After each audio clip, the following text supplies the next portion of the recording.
大家好，我是方大同。我是在夏威夷出生的。然后因为我父母想要我更加认识中国文化，而且想要我学国语。大概6岁的时候呢，我就跟他们一起搬到上海去。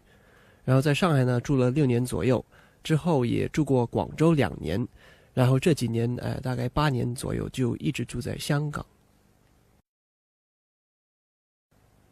我的这首新歌曲叫做《苏丽珍》，为什么呢？因为我本身很喜欢看电影，也很喜欢看王家卫的电影。他之前有一部花样年华》和《2046》，我都非常欣赏。看了之后呢，我觉得就很想写一首歌，是关于这2套电影的。因为我也很喜欢一些比较怀旧的一些电影和感觉。那么这首歌的编曲和音乐处理方面呢，会比较细致，因为我做的时候，我想到要放一些跟电影有关的一些元素在里面。那如果你们熟悉这2部电影的话呢，也许你们会感觉到或者听到。由于我爸爸是鼓手，那小时候已经在家里会听到很多一些旧的唱片和不同的音乐，所以其实我3岁的时候已经喜欢唱歌了。而且我小时候3岁的时候也看了一部叫做《La Bamba》的真人真事，说一个50年代的摇滚明星，之后也对在台上表演有很大的兴趣了。那么音乐和作曲方面都是自学的，都是自己喜欢就拿起吉他在研究这个怎么弹呢？或者那首歌很好听，那应该是怎么弹出来啊？然后钢琴也是一样，也是自己慢慢这样学，然后就有自己一套。我从5岁的时候就已经知道我想唱歌我想表演呢。而且幸好我父母也一直支持我。也许是因为他们也看到感觉到我对音乐很认真的。我最喜欢听的音乐类型是 soul music， 还有 R&B， 还有 jazz。我特别喜欢是70年代Stevie Wonder 的音乐。我想他对我来说是影响我最大的一个歌手。因为他做的曲子呢是非常有自己的性格，而且他的每一首歌都有他一定想表达的一些故事还有可能社会上的一些事情或者连他的情歌也都非常的动人。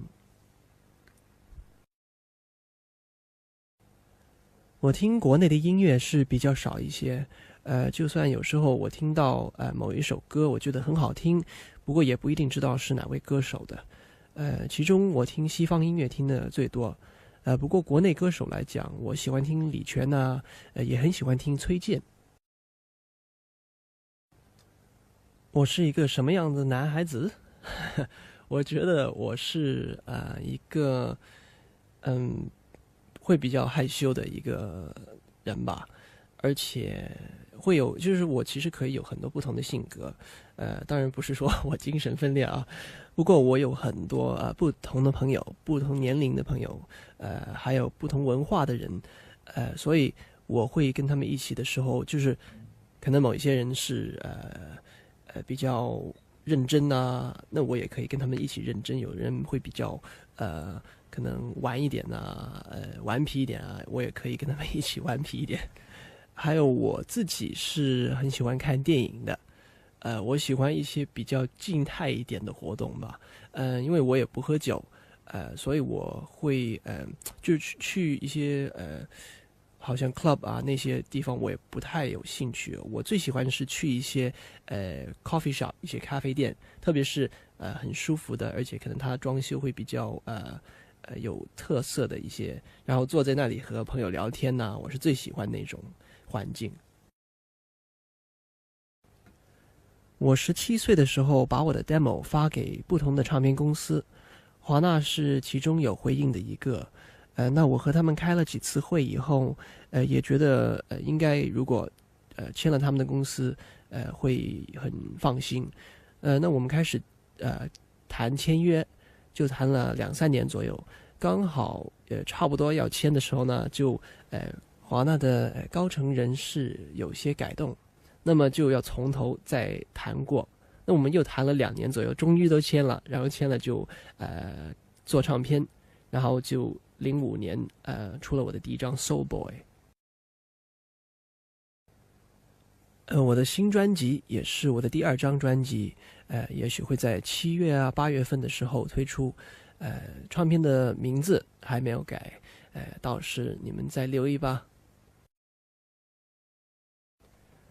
我的新专辑会跟上次一样的地方，也就是 Soul Music， 但是呢，这次我会在我的 Soul Music 里面加上更多我从小到大所听到的音乐种类啊，所被影响的一些音乐风格。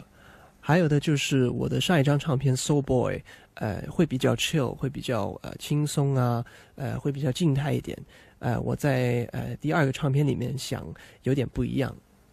我最喜欢演奏的也就是 Soul Music， 我喜欢拿着吉他或者在钢琴就这样演奏给大家听，也觉得这样的表演方式有时候是最好的。因为会特别亲切。如果是想和一些制作人合作的话呢，我会想跟美国的 Neptunes， 就是 Pharrell Williams 和 Chad Hugo， 和他们一起合作吧，因为我觉得他们的作品啊，他们帮人做的歌啊，帮人做的节奏啊，都太酷了。不过我在香港一起合作的制作人 Edward Chan， 我已经很满足了，因为我觉得我们合作方式啊，而且我们对音乐的那种看法也是很一致的。那我对第2张专辑的期望其实很简单，想更多人认识我方大同的音乐，也希望他们喜欢。拿奖对我来说不是太重要，我觉得做音乐是最重要，而且是能够做自己喜欢做的音乐是最开心的事情。我觉得在05年我最珍惜的就是有很多音乐圈子里面的朋友啊，也得到他们的支持，也得到歌迷的支持。我觉得反正对自己的音乐认真，而且不要想那么多别的事情，这样才是最重要的。我想在这里感谢我所有歌迷的支持，也希望你们喜欢听我的新歌曲《苏丽珍》。我现在正忙着做和录、和唱、和弹、和编我的新专辑。那希望等到7月8月份，你们会喜欢我的新作品。大家好，我是方大同，你现在正在收听的是我的全新单曲《苏丽珍》，请大家多多支援。